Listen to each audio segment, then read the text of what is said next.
নমস্কার বন্ধুরা, আমি সুস্মিতা কুকিং ডায়েরিতে আপনাদেরকে সবাইকে স্বাগত জানাচ্ছি।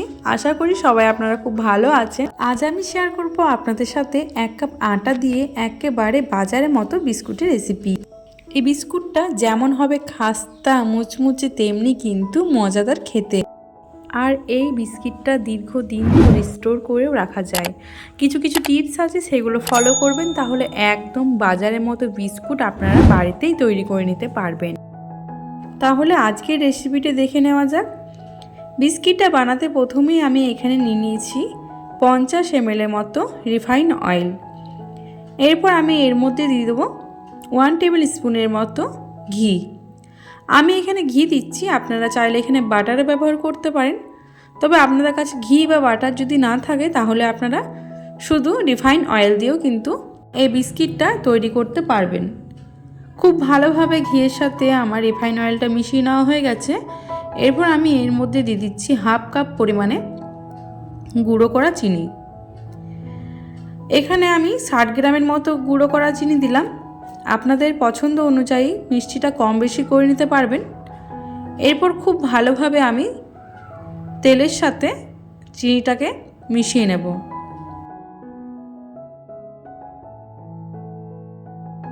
এটা আমার খুব ভালোভাবে মিশিয়ে নেওয়া হয়ে গেছে। এরপর আমি এর মধ্যে দিয়ে দিচ্ছি 1/4 টিস্পুনের মতো বেকিং পাউডার আর সামান্য পরিমাণে লবণ দিয়ে দিচ্ছি।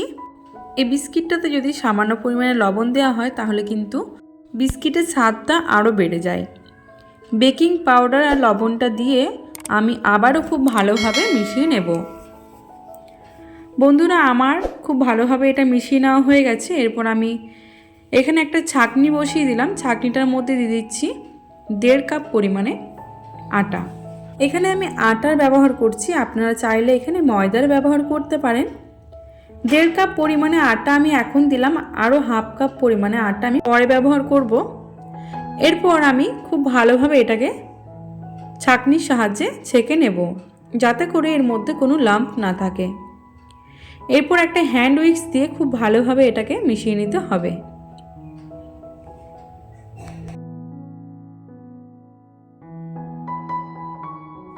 বন্ধুরা, এটা কিন্তু আমার খুব ভালোভাবে মিশিয়ে নেওয়া হয়ে গেছে। এরপর আমি আরও 1/2 কাপ পরিমাণে আটা, যেটা বলেছিলাম পরে দেব, সে আটাটা এরপর আমি এর মধ্যে দিয়ে দেব।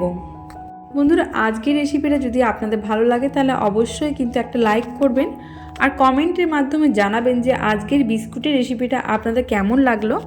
আর বন্ধু বান্ধবদের সাথে আমার রেসিপিটা শেয়ার করে দেবেন। আর আমার চ্যানেলটি যদি এখনও পর্যন্ত সাবস্ক্রাইব না করে থাকেন, তাহলে প্লিজ আমার চ্যানেলটা সাবস্ক্রাইব করে দেবেন। আরও 1/2 কাপ পরিমাণে আমি আটা দিয়ে দিলাম। এরপর খুব ভালোভাবে এটাকে মেখে নিতে হবে। বন্ধুরা, আমি এখানে মোট 200 গ্রাম পরিমাণে আটা ব্যবহার করেছি। এরপর হাত দিয়ে খুব ভালোভাবে এটাকে মিশিয়ে নিতে হবে। বন্ধুরা, আপনারা যদি ঠিকঠাক পরিমাপ দেখে বিস্কুটের ডোটা তৈরি করেন, তাহলে একদম পারফেক্ট বিস্কুট কিন্তু বাড়িতেই তৈরি করে নিতে পারবেন। বন্ধুরা, ডোটা কিন্তু আমার একদম তৈরি হয়ে গেছে। আর বিস্কুট তৈরি করতে গেলে কিন্তু এরকমই আমাদেরকে একটা ডো তৈরি করে নিতে হবে। এই দেখুন কতটা সফট হয়েছে ডোটা, আমি আঙুল দিয়ে দেখিয়ে দিচ্ছি। বন্ধুরা, এরপর আমি এরকম একটা থালা নিয়েছি, থালার মধ্যে দিয়ে দিচ্ছি 1/2 টিস্পুনের মতো সাদা তেল। তেলটা দিয়ে আমি খুব ভালোভাবে হাত দিয়ে মেখে নিয়েছি। এরপর আমি এর মধ্যে দিয়ে দিচ্ছি ময়দা। আমার কাছে বাটার পেপার নেই বলে আমি এই কাজটা করছি, তবে আপনাদের কাছে বাটার পেপার থাকলে আর এরকম করার দরকার নেই।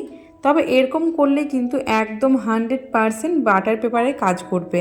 হাত দিয়ে একটুখানি ভালো করে ঝাঁকিয়ে দিচ্ছি, আর এক্সট্রা যে ময়দাটা থাকবে সেটা আমি এবার ফেলে দেব। বন্ধুরা, বিস্কুট তৈরি করার জন্য কিন্তু পুরোপুরিভাবে আমাদের থালাটা রেডি হয়ে গেছে। এরপর যে ডোটা তৈরি করে রেখেছিলাম, সেখান থেকে 1 চামচ করে আমি ডো নিয়ে নেব, আর হাতের মধ্যে নিয়ে আমি গোল গোল করে তৈরি করে নেব। বন্ধুরা, আমি এখানে চামচে করে নিচ্ছি, তার কারণ হচ্ছে প্রত্যেকটা বিস্কুট কিন্তু একই মাপের হবে, সেজন্য। এরপর আমি হাতের সাহায্যে খুব ভালোভাবে চারিদিকটা সমান করে দিচ্ছি গোল করে নেওয়ার পর। এরপর একটা ছুরির সাহায্যে আমি একটু ডিজাইন করে নেব।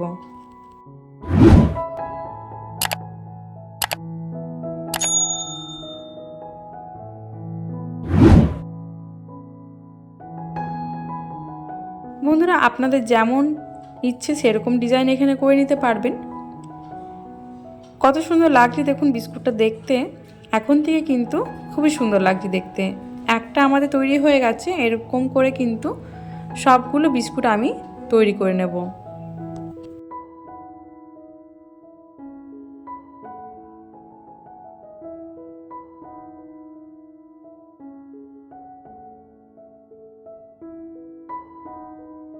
বন্ধুরা এরকম করে বিস্কুটগুলোকে আমি তৈরি করে নেব। কয়েকটা বিস্কুট আমার তৈরি হয়ে গেছে, এরপর আমি এগুলোকে বেক করতে দেব। সেজন্য কড়াইয়ের মধ্যে দিয়ে দিচ্ছি আমি বালি, এরপর একটা স্ট্যান্ড দিয়ে বিস্কুটের থালাটা বসিয়ে দিলাম। এরপর প্রথমে 1 মিনিটের মতো হাই ফ্লেমে গরম করে নেব, এরপর লো ফ্লেমে আমি 35 মিনিটের মতো বেক করে নেব।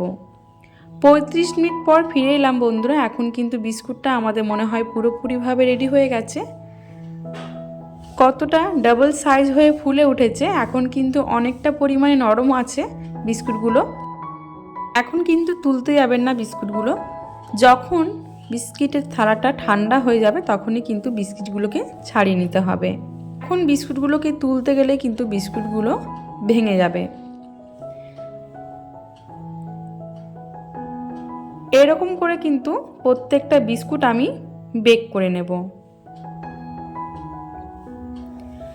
বন্ধুরা সমস্ত বিস্কুটগুলো কিন্তু আমার তৈরি করা হয়ে গেছে। বন্ধুরা এগুলো আমি একটা এয়ারটাইট কন্টেনারে করে ভরে রেখে দিচ্ছি, এগুলো দীর্ঘদিন ধরে সংরক্ষণ করে রাখা যায়। আজকের রেসিপিটা যদি আপনাদের ভালো লাগে তাহলে অবশ্যই একটা লাইক করে দেবেন, আর কমেন্টের মাধ্যমে জানাবেন যে রেসিপিটা কেমন লাগলো। আর আমার চ্যানেলটি কিন্তু সাবস্ক্রাইব করতে ভুলবেন না। তাহলে বন্ধুরা আজ আসি, দেখা হবে নতুন কোনো রেসিপি নিয়ে। সুস্থ থাকবেন, ভালো থাকবেন, ধন্যবাদ।